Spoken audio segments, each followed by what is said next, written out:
আসসালামু আলাইকুম। শীতের পিঠাপুলির আমার আজকের আয়োজনে থাকছে ভাপা পিঠা।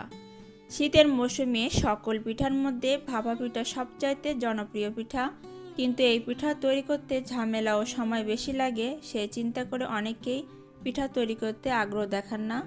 তবে ভাপা পিঠা তৈরির সহজ সমাধান ও ঝটপট মজাদার ভাপা পিঠা কীভাবে আপনারা বাসায় তৈরি করতে পারেন, সেই রেসিপিটা আজ আপনাদের কাছে শেয়ার করতে এসেছি।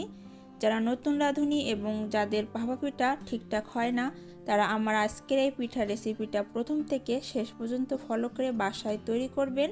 আশা করছি আপনারা পারফেক্ট ভাপা পিঠা তৈরি করতে আর কখনো ভুল করবেন না। এখন পিঠা তৈরির মূল প্রসেসে চলে যাচ্ছি। প্রথমে একটু আপনাদেরকে দেখিয়ে দিচ্ছি এই পিঠাটা তৈরি করতে কোন কোন উপকরণ নিয়েছি। আমি এখানে শুকনা আতপ চালের গুঁড়া নিয়েছি। এখানে চালের গুঁড়া 2 কাপের মতো আছে, তবে আপনারা যে পরিমাণে পিঠা তৈরি করবেন সেই পরিমাণে অনুমান করে চালের গুঁড়াটা নিয়ে নেবেন। এরপরে নিয়েছি কুড়ানো নারকেল, লবণ, খেজুরের পাটালিটা এরকম ছোট ছোট টুকরো করে কেটে নিয়েছি। আপনারা পাটালির পরিবর্তে খেজুরের গুড় নিতে পারেন, তাতে কোনো সমস্যা নাই। এবারে এই শুকনো চালের গুঁড়ার ভেতরে স্বাদ মতো লবণ দিয়ে দিব।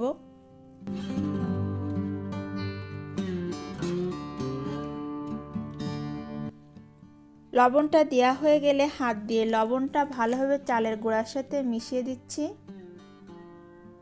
লবণ যখন মিশানো হয়ে যাবে তখন অল্প অল্প করে পানি দিব এবং হাত দিয়ে চালের গুঁড়াটা ভিজিয়ে নিব।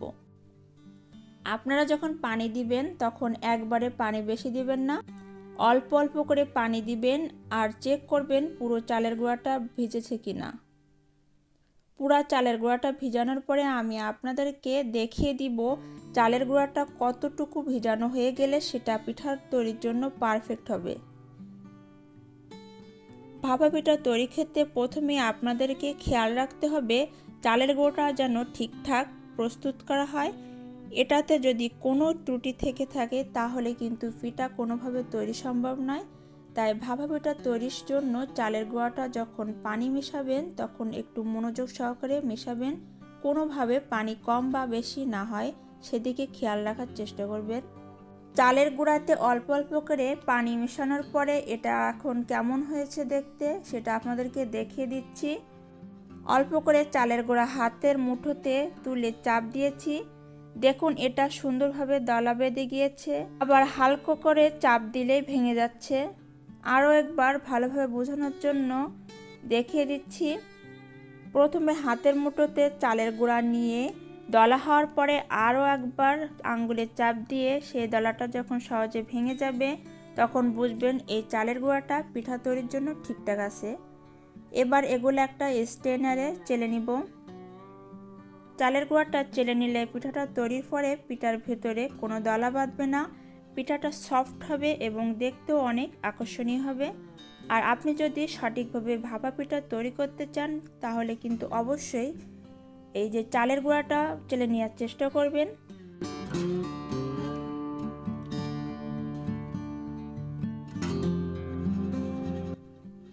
সবগুলো চালের গুঁড়া চেলে নেওয়া হয়ে গিয়েছে। আজ আপনাদেরকে স্টিলের এরকম একটা বাটিতে ভাপা পিঠা তৈরি করে দেখাবো। তাছাড়া আপনি আপনার হাতের কাছে যে কোনো স্টাইলের বাটিতে বা এরকম ছোট কোনো মাটির পাত্রে আপনারা পিঠা তৈরি করে নিতে পারেন। আজ যেহেতু আমি স্টিলের বাটিতে পিঠাটা তৈরি করে দেখাবো সেজন্য আপনাদেরকে স্টিলের বাটিটা সাজিয়ে দেখাচ্ছি। প্রথমে অল্প করে কিছু চালের গুঁড়া দিয়ে দিচ্ছি, এরপরে দিয়ে দিচ্ছি কুড়ানো নারকেল, তার উপরে দিয়ে দিচ্ছি খেজুরের কুড়ানো পাটালি, এর উপরে আবারও দিয়ে দিচ্ছি চালের গুঁড়া। একই প্রসেসে আমি 2 লেয়ারে এটাকে সাজিয়ে নিব।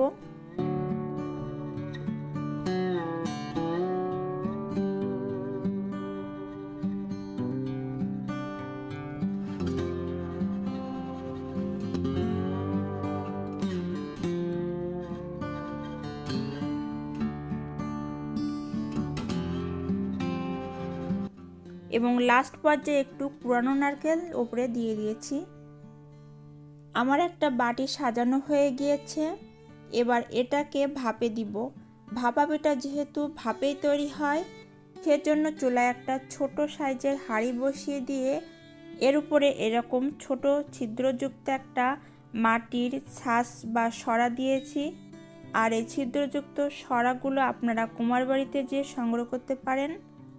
এবং আটা পানিতে মিশিয়ে নরম করে এইরকম হাঁড়ির মুখে চারিদিকে লাগিয়ে দিয়েছি, যাতে হাঁড়ির ভিতরের ভাপটা মাটির ছাঁচের ছিদ্র ছাড়া আর অন্য পাশ দিয়ে বাইর হতে না পারে।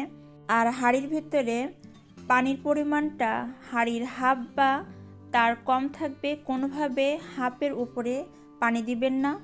এতে করে যখন চুলাটা জ্বলতে শুরু করবে তখন অতিরিক্ত পানির চাপে পিঠাটার গায়ে পানি লাগবে, পিঠাটা কিন্তু নরম হয়ে যাবে। হাঁড়ির উপরে একটা ঢাকনা দিয়ে পানিটা গরম করে নিচ্ছি। পানি যখন গরম হয়ে গেছে তখন ঢাকনাটা উঠিয়ে নিব।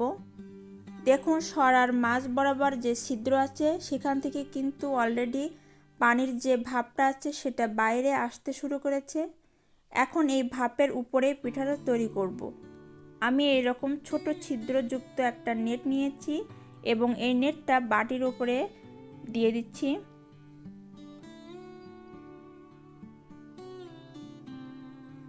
এবং নিচ থেকে নেটটা একটু মুড়িয়ে নিয়ে বাটিটাকে উপর করে সরার মাঝে বসিয়ে দিচ্ছি। এবার নেটটাকে সরিয়ে বাটির উপরে হালকা করে টোকা দিয়ে বাটিটাকে উঠিয়ে নিব। এবার চারিদিক থেকে নেটটাকে গুছিয়ে নিয়ে এর উপরে একটা মাটির ঢাকনা দিয়ে দিচ্ছি এবং 30 থেকে 40 সেকেন্ডের মতো অপেক্ষা করব। 30 থেকে 40 সেকেন্ড পরে ঢাকনাটা উঠিয়ে নিচ্ছি।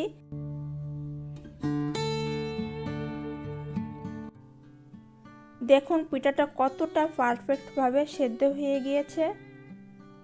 এবার এটাকে উঠিয়ে নিব। সেম প্রসেসে বাকি পিঠাগুলো তৈরি করে নিব। চালের গুঁড়া যদি ঠিকঠাকভাবে মাখানো যায় তাহলে যে কোনো পাত্রে এই ভাপা পিঠাটা ঝটপট বানিয়ে নিতে পারবেন এবং প্রিয়জনকে খাওয়াতে পারবেন। দেখতে দেখতে আমার সব কয়টি পিঠা তৈরি শেষ। যেহেতু আমি অল্প চালের গুঁড়ো নিয়েছি সেহেতু আমার অল্প কয়েকটা পিঠা হয়েছে। আমার এখানে মোট 5টির মতো পিঠা হয়েছে। আপনারা চাইলে চালের গুঁড়ার পরিমাণটা বাড়িয়ে আরও বেশি পিঠা বানাতে পারেন। এই পর্যায়ে একটা পিঠা আপনাদেরকে ভেঙে দেখিয়ে দিচ্ছি ভেতরটা কেমন হয়েছে। দেখুন ভেতরটা কেমন সফট ও লোভনীয় হয়েছে। আমি একটু কাছ থেকে আপনাদেরকে ভালোভাবে দেখিয়ে দিচ্ছি পিঠাটা কেমন দানা দানা হয়েছে। আশা করছি আপনাদের আজকের ভাপা পিঠার রেসিপিটা ভালো লেগেছে। সবাই ভালো থাকবেন, আমার জন্য দোয়া করবেন। আল্লাহ হাফেজ।